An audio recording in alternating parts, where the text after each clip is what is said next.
Hello students, so welcome back. आज हम शुरू करने वाले हैं एक नया चैप्टर और ये चैप्टर है माइक्रो इकोनॉमिक्स का पार्ट। माइक्रो इकोनॉमिक्स मतलब economics of a small entity, छोटी एंटिटी की इकोनॉमिक्स, एक फर्म की इकोनॉमिक्स, एक इंसान की इकोनॉमिक्स। इकोनॉमिक्स कैसे छोटी छोटी एंटिटीज़ को अफेक्ट करता है, वो होता है माइक्रो इकोनॉमिक्स। और आज आप लोग समझने जा रहे हो माइक्रो इकोनॉमिक्स का एक बहुत ही इंटरेस्टिंग और इम्पॉर्टेंट पार्ट। तो हम शुरू करते हैं। तो ये चैप्टर डिमांड, इलास्टिसिटी और चेंजेस इन डिमांड से डील करता है। ठीक है, तो सबसे पहले आते हैं हम डिमांड की तरफ। डिमांड क्या है, इसे समझने के लिए हम शुरू करते हैं एक बहुत ही अच्छे एग्जाम्पल के साथ। हम लगाएंगे डिमांड एक मर्सिडीज गाड़ी की। तो सपोज करिए कि मर्सिडीज एक नई गाड़ी लॉन्च करने वाला है इंडिया में। तो हाथ उठाइए, किस किस को चाहिए, है ना, सबको चाहिए। तो मर्सिडीज की गाड़ी के शोरूम वाले ने ये सर्वे किया कि मर्सिडीज की गाड़ी किसे किसे खरीदनी है। अब जब वो लोगों से पूछने गया तो सबने हाथ खड़ा किया, हमें चाहिए, हमें चाहिए, हमें चाहिए। तो इसका क्या मतलब है कि क्या मर्सिडीज की डिमांड हर इंडियन को है? नहीं, मर्सिडीज की चाह हर इंडियन को है, उसकी डिमांड नहीं है। डिमांड के बहुत फैक्टर्स होते हैं। डिमांड एक इकोनॉमिक कॉन्सेप्ट है जिसका एक स्पेसिफिक मीनिंग है। तो आइए देखते हैं कि जब हम कहते हैं कि इस गुड की डिमांड इतनी है तो उसका मतलब होता क्या है। डिमांड के कई एस्पेक्ट्स हैं। सबसे पहले तो क्या आपकी चाह है। चाह तो बहुत लोगों की है। अगर एक कमरे में 100 लोग होंगे, उसमें से 100 के 100 की डिमांड या चाह होगी कि वो मर्सिडीज खरीदे। तो चाह 100 लोगों की मर्सिडीज की, ठीक है। तो फर्स्ट हो गया विलिंगनेस। विलिंगनेस है 100 लोगों की, ठीक है। बट उसके बाद सेकंड पॉइंट आता है अबिलिटी की। कितने कितने लोग खरीद सकते हैं, उनके पास वो इनकम है मर्सिडीज खरीदने की।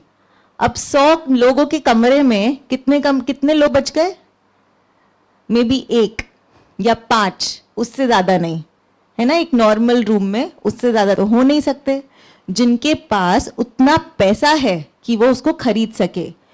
सो as a concept it is called people should have the willingness plus ability to pay for a good, then it is part of demand. Okay, so willingness चाहिए, ability चाहिए, willingness to pay चाहिए at the price that the producer wants to sell it.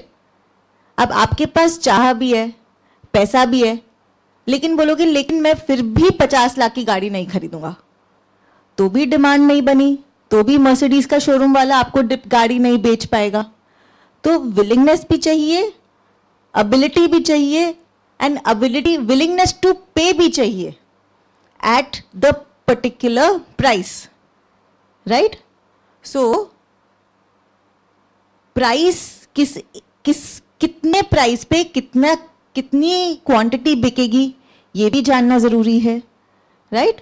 So at each possible price कितनी गाड़ियां बिकेंगी। अगर नई Mercedes की price 55 lakh रखे तो कितनी गाड़ियां बिक सकती है। उसको अगर हम कम करके 50 लाख कर दे तो कितनी गाड़ियां बिक सकती है। या हम एक गाड़ी को 70 लाख का कर दें तो कितनी बिक सकती है। ये सब पता करना ज़रूरी है उसको सही तरीके से प्राइस करने के लिए। और द लास्ट चीज़ है एक गिवन टाइम पीरियड। हमेशा डिमांड निकाली जाती है एक टाइम पीरियड के कॉन्टेक्स्ट में कि ये हम डिमांड जो निकाल रहे हैं कि हमारी इतनी सेल होगी, इतने लोग खरीदेंगे, कब, एक हफ्ते में, या एक महीने में, या फिर एक साल में, या फिर 10 साल में, है ना? तो टाइम होराइजन जानना जरूरी है। तो इन सब फैक्टर्स को मिला के बनता है डिमांड। तो demand indicates how much of a product consumers are both willing and able to buy at each possible price during a given time period, other things remaining constant. Okay? So ये थी definition हमारी demand की।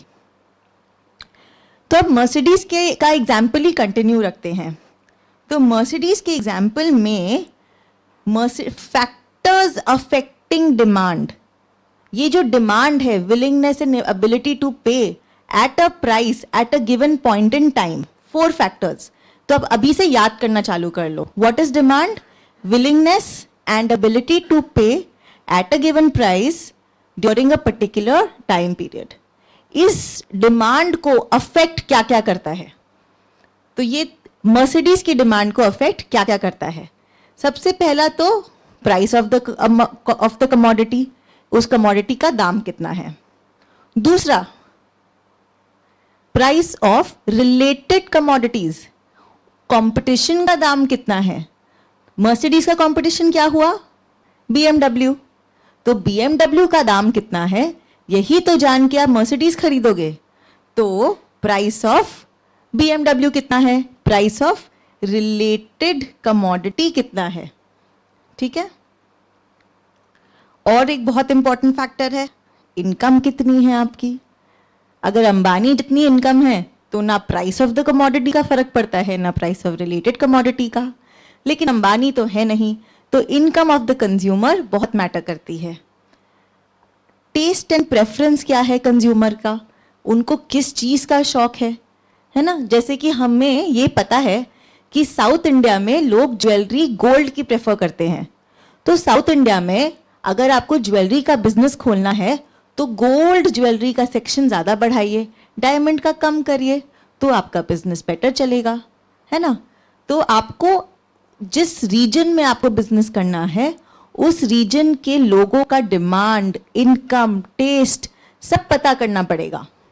Correct. Consumer की expectations क्या है, इसके बारे में मैं आगे समझाती हूँ। और ऐसे बहुत फैक्टर्स हैं, इन सबको सोच कर ही एक बिजनेसमैन को बिजनेस करना पड़ता है। ठीक है। So now let's look at each factor in detail. तो सबसे पहला factor price of the commodity तो है ही है कि प्राइस ऑफ द कमोडिटी जितनी कम होगी उतना डिमांड ज़्यादा बढ़ेगा। तो प्राइस ऑफ द कमोडिटी जितनी कम होगी उतना ही डिमांड बढ़ेगा। Price goes down, demand goes up. ये एक रिलेशनशिप है जो हम बहुत डिटेल में आगे पढ़ेंगे। ठीक है। तो अदर फैक्टर्स अफेक्टिंग डिमांड में सबसे पहला है प्राइस ऑफ रिलेटेड कमोडिटीज। उसके आसपास की कमोडिटीज का प्राइस कितना है। तो सपोज करो अगर मर्सिडीज के नए मॉडल के लॉन्च के टाइम ही BMW प्राइसेस अपने घटा देता है, तो मर्सिडीज के लॉन्च का क्या होगा, है ना, अफेक्ट पड़ेगा। तो इसलिए अगर BMW का प्राइस घट जाता है तो मर्सिडीज की क्वांटिटी भी हो सकता है घट जाए, है ना। तो प्राइस BMW को बोलते हैं गुड एक्स। अगर BMW का प्राइस घटा तो गुड वाई की क्वांटिटी घट सकती है। तो गुड एक्स का प्राइस गुड वाई की क्वांटिटी को अफेक्ट करता है। तो जब price of one good falls, जो दूसरे गुड की क्वांटिटी को गिरा देता है, मतलब दोनों गुड्स हैं सब्स्टिट्यूट गुड्स, एक दूसरे के लिए सब्स्टिट्यूट हो सकता है। दूसरा होता है कॉम्प्लीमेंट्री गुड्स। कॉम्प्लीमेंट्री गुड्स होते हैं दो गुड्स जो एक साथ में कंज्यूम होते हैं, जैसे कि गाड़ी और पेट्रोल। अगर पेट्रोल का दाम बढ़ेगा तो गाड़ी की डिमांड तो कम हो जाएगी, जबकि गाड़ी का प्राइस तो नहीं बढ़ा, लेकिन फिर भी डिमांड घट जाएगी, क्योंकि पेट्रोल गाड़ी के क्वांटिटी को इम्पैक्ट करता है। ठीक है, तो ये गुड्स होते हैं कॉम्प्लीमेंट्री गुड्स। कॉम्प्लीमेंट्री गुड्स को अगर हम फॉर्मल तरीके से समझे तो वो ये हैं कि अगर price of good x increase करेगा तो quantity of good y fall करेगा। इसमें प्राइस और क्वांटिटी में जो रिलेशनशिप है वो नेगेटिव है, और इसमें प्राइस और क्वांटिटी में जो रिलेशनशिप है वो पॉजिटिव है। पॉजिटिव रिलेशन मतलब एक घटा दूसरा घटा, तो वो हुआ पॉजिटिव रिलेशन।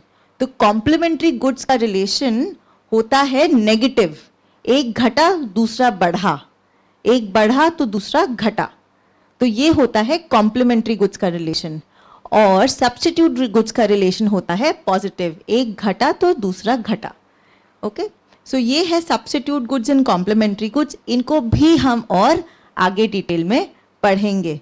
ठीक है, तो जब हम बात करें कि price of related goods effect करते हैं डिमांड को, तो हमें याद रखना पड़ेगा कि वो गुड्स क्या सब्स्टिट्यूट गुड्स हैं या फिर कॉम्प्लीमेंट्री गुड्स। सबसे इंपॉर्टेंट फैक्टर डिमांड को जो अफेक्ट कर सकता है वो है इनकम ऑफ कंज्यूमर, कि इनकम कितनी है। इनकम अगर बहुत हाई है तो आप कुछ भी डिमांड कर सकते हो, चाहे जो भी दाम हो, है ना। तो इनकम ऑफ द कंज्यूमर अगर ज़्यादा है तो क्वांटिटी डिमांडेड बढ़नी चाहिए, है ना। ये तो लॉजिकल बात है, ज़्यादा इनकम बढ़ी तो ज़्यादा डिमांड बढ़ी। अगर आपकी इनकम 1 करोड़ से 10 करोड़ हो गई तो मर्सिडीज की डिमांड तो पक्का ही हुई, है ना। तो इन गुड्स को हम बोलते हैं नॉर्मल गुड्स। नॉर्मल गुड्स क्या हुआ, अगर इनकम आपकी बढ़ी तो क्वांटिटी डिमांडेड भी बढ़ गई, ये हुए गुड्स नॉर्मल। नॉर्मल मतलब मोस्ट ऑफ द गुड्स वैसे ही हो जाते हैं, लेकिन कोई कोई गुड्स हैं जो इस रूल को फॉलो नहीं करते। इनकम बढ़ी लेकिन क्वांटिटी डिमांडेड फॉल कर गई, ये कैसे हुआ? अब ये ऐसे हुआ क्योंकि हर चीज डिजायरेबल नहीं होती। मर्सिडीज तो डिजायरेबल है, लेकिन हर चीज डिजायरेबल नहीं होती। जैसे कि अगर आपकी इनकम बढ़ी तो क्या आप ज़्यादा प्लास्टिक के चेयर्स खरीदने लगोगे? नहीं, क्यों खरीदोगे प्लास्टिक की चेयर ज़्यादा? सो मतलब इनकम बढ़ने से भी प्लास्टिक की चेयर्स की डिमांड नहीं बढ़ती है। ऐसे गुड्स को बोलते हैं इंफीरियर गुड्स, कि इनकम बढ़ी लेकिन क्वांटिटी घटी, ये होते हैं इंफीरियर गुड्स। तो जब इनकम बढ़ती है तो अगर गुड नॉर्मल है तो डिमांड बढ़ेगी, और अगर गुड इंफीरियर है तो डिमांड घटेगी। अब इसके बाद आता है एक नया पॉइंट, कंज्यूमर की एक्सपेक्टेशंस। कंज्यूमर की एक्सपेक्टेशंस प्राइस के रिलेशन में है। अगर गवर्नमेंट ने अनाउंस किया कि अगले साल 2022 में डीजल की गाड़ियों पे रोड टैक्स बढ़ जाएगा, तो डीजल की गाड़ियों की डिमांड का क्या होगा? गिर जाएगा। तो ऐसे ही अगर कंज्यूमर को लगता है कि कल किसी चीज का दाम बढ़ने वाला है, तो वो आज उस चीज को आज ही खरीद लेगा। ठीक है, तो उसको बोलते हैं कि कंज्यूमर क्या सोचता है, कंज्यूमर की एक्सपेक्टेशन क्या है। क्या वो ये सोचता है कि आने वाले कल में प्राइस इंक्रीज करेगा या प्राइस डिक्रीज करेगा? तो वो अपनी डिमांड उस हिसाब से सेट करता है। अगर प्राइस उसको लगता है कि कल किसी गुड का प्राइस इंक्रीज होने वाला है तो वो उसे आज ही खरीद लेता है, और अगर उसे लगता है कि कल किसी गुड का प्राइस कम होने वाला है तो आज नहीं खरीदेगा, वो कल खरीदेगा उसे। ये होते हैं कंज्यूमर के एक्सपेक्टेशंस। फिर नेक्स्ट पॉइंट आया पॉपुलेशन, कि आपकी पॉपुलेशन का मिक्सचर क्या है। जैसे मैंने कहा कि अगर आपको कोई नई कंपनी खोलनी है, नया बिजनेस चालू करना है, तो आपको देखना होगा कि इस एरिया में कैसे लोग रहते हैं। अगर तो बहुत थोड़े बूढ़े लोग हैं, एजेड लोग हैं, तो आपको उसी हिसाब से बिजनेस बनाना होगा। और अगर आपको लगता है कि बच्चे बच्चे ज़्यादा हैं इस नेबरहुड में, तो आपको उनके हिसाब से बिजनेस करना होगा। तो आपको देखना होगा कि पॉपुलेशन का मिक्सचर कैसा है। आजकल वर्ल्ड की बहुत कंट्रीज में जो पॉपुलेशन का मिक्सचर है वो टुवर्ड्स ओल्ड पीपल थोड़ा झुक गया है। ओल्ड लोगों की फैसिलिटीज़ बढ़ती जा रही है, जैसे कि hearing aids, old age homes, उनके लिए और ईजियर स्टिक्स, वो उसमें बहुत इनोवेशन हो रहा है क्योंकि ओल्ड लोगों के पास पैसा भी होता है और नंबर ऑफ पीपल भी इंक्रीज कर रहे हैं। तो आपको देखना पड़ेगा कि किस देश में कैसा पॉपुलेशन मिक्स है। नेक्स्ट, एडवर्टाइजिंग तो बहुत ही बड़ा रोल प्ले करती है। आपके पास चाहे कितनी भी जीन्स हो, लेकिन अगर नया टीवी में ऐड आ गया कि यहाँ से फटी हुई जीन्स का बहुत ही ट्रेंड है, तो आप तो उसको भी जाके खरीदोगे, चाहे आपको ज़रूरत हो या नहीं हो। तो डिमांड जो है एडवर्टाइजिंग पे बहुत डिपेंडेंट है। जितनी ज़्यादा एडवर्टाइजिंग उतनी ज़्यादा डिमांड। उसके बाद हैबिट्स, आपकी हैबिट्स क्या है। अगर आपको किसी गुड की आदत है तो भी आप उसी गुड को खरीदते रहते हो, क्योंकि वो टेस्ट आपको उसी गुड से मिलता है। तो हैबिट, जैसे कि केलॉग्स कंपनी जो है वो बहुत फेमस है। उन्होंने 15 साल इस चीज़ में लगाए कि लोगों को ब्रेकफास्ट में केलॉग्स खाने की आदत हो जाए। और अब अब्रॉड में बहुत लोग को ब्रेकफास्ट लगता ही सीरियल है, कि होता ही वही है, क्योंकि उन्होंने उसके लिए बहुत मेहनत की कि ये हमारा ब्रेकफास्ट सीरियल है, ब्रेकफास्ट में ये खाइए, ब्रेकफास्ट में कन्वीनियंट है, और अब लोगों को उसकी आदत पड़ गई है। तो इसे कहते हैं कि आदत की वजह से या एडवर्टाइजिंग की वजह से भी किसी चीज की डिमांड पर अफेक्ट पड़ता है। अब एडवर्टाइजिंग की बात करें तो और भी कई टाइप की बहुत इंटरेस्टिंग केसेस हैं जो होते हैं। सबसे पहली चीज तो band wagon effect. Band wagon effect क्या होता है, अगर उसके पास है तो मुझे भी चाहिए, है ना। 40,000 का फोन, 50,000 का फोन, 60,000 का फोन, आजकल हर आदमी के पास 5-6 हज़ार का फोन तो है ही, चाहे वो रिक्शा वाला हो कि शू पॉलिश करने वाला, सबके पास होता है, क्योंकि सबको चाहिए, सबके पास है तो मुझे भी चाहिए, है ना। तो इसको कहते हैं बैंड वैगन इफेक्ट, कि अरे ये भी नहीं है तुम्हारे पास, ये तो होना ही चाहिए। हर माइक्रोवेव नहीं है तुम्हारे घर में वाटर फिल्टर नहीं है, आरओ सिस्टम नहीं है तुम्हारे घर में, ये कैसे हो सकता है। एसी चाहिए, स्प्लिट नहीं है, विंडो एसी है अभी। तो ये होती हैं चीज़ें कि क्योंकि सबके घर में है तो आपको भी वही चाहिए, उसे कहते हैं बैंड वैगन। सबके साथ आपको दूसरों के ओपिनियन से अपनी डिमांड अफेक्ट हो जाती है। एक आता है स्नॉब इफेक्ट। स्नॉब इफेक्ट क्या होता है कि ऐसी चीज खरीदें जो दूसरा खरीद ना पाए। अब जिंदगी ना मिलेगी दोबारा किस किसने देखी है, बहुत ही अच्छी पिक्चर है, नहीं देखी है तो देख सकते हैं। उसमें एक बैग था, बैगवंती। अब बैगवंती जो है वो जिस कंपनी का था ये तो मुझे पता ही नहीं थी, बट उस पिक्चर की वजह से पता चल गई। फिर जब मैंने उसको गूगल किया तो वो बैगवंती वाला वो या तो कुछ 20-21 लाख का था या कुछ उससे भी ज़्यादा था। अब 20-21 लाख का बैग को क्यों खरीदेगा कोई। तो उसमें मुझे यही समझ में आया कि वैसा बैग और किसी के पास ना हो। सिर्फ तो कंपनी क्या करती है, थोड़े थोड़े बैग्स इतने महंगे निकालती है, लेकिन कभी भी उनकी क्वांटिटी अनलिमिटेड नहीं निकालती।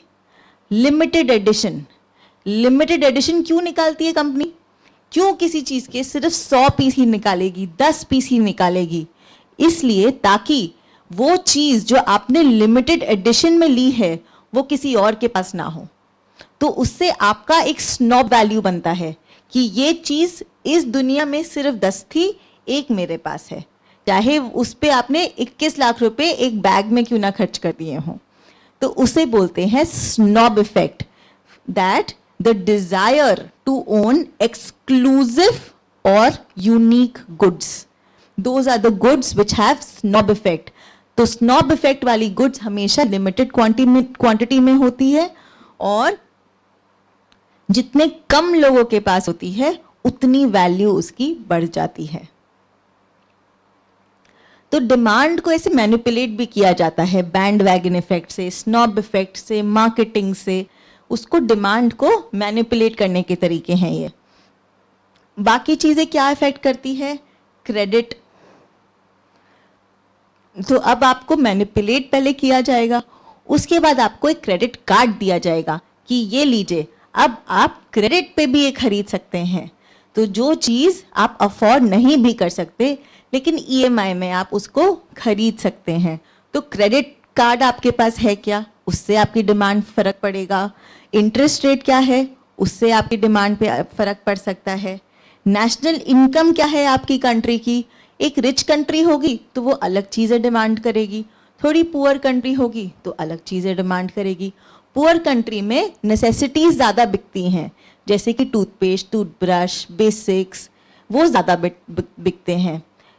रिच कंट्री में कंज्यूमर गुड्स ज़्यादा बिकते हैं, नई T shirt, fashion, new shoes, new bags, ये रिच कंट्री में ज़्यादा बिकते हैं। तो नेशनल इनकम से भी आपके डिमांड को बहुत फ़र्क पड़ता है। तो अब ये जो सब हमने फैक्टर्स ऑफ डिमांड पढ़े, उन सबको हम लिख देते हैं इस फंक्शनल फॉर्म में। फंक्शनल फॉर्म एक मैथमेटिकल फॉर्म है। तो demand for a good is a function of price of that good, price of related goods, taste and preferences, income of the consumer, advertising, population, expectations, other factors. तो जो हमने इतने लंबे slides में इतनी सारी बातों से कहा, मैथमेटिशियंस ने उसी चीज़ को एक सिंपल सी इक्वेशन में लिख दिया और आप और हमें सबको समझ में आ गया कि ये बोल रहा है कि डिमांड जो है वो फंक्शन है, मतलब कि वो अफेक्ट हो जाता है बाय ऑल दीज फैक्टर्स। तो इतनी लंबी चीज एक छोटे से इक्वेशन में आ गई। अगर आप उस छोटी सी इक्वेशन को पढ़ना समझ जाओगे तो आप कोई भी चीज को मैथमेटिकली फंक्शनल फॉर्म में रिप्रेजेंट करते हो। तो ये है डिमांड का फंक्शनल फॉर्म।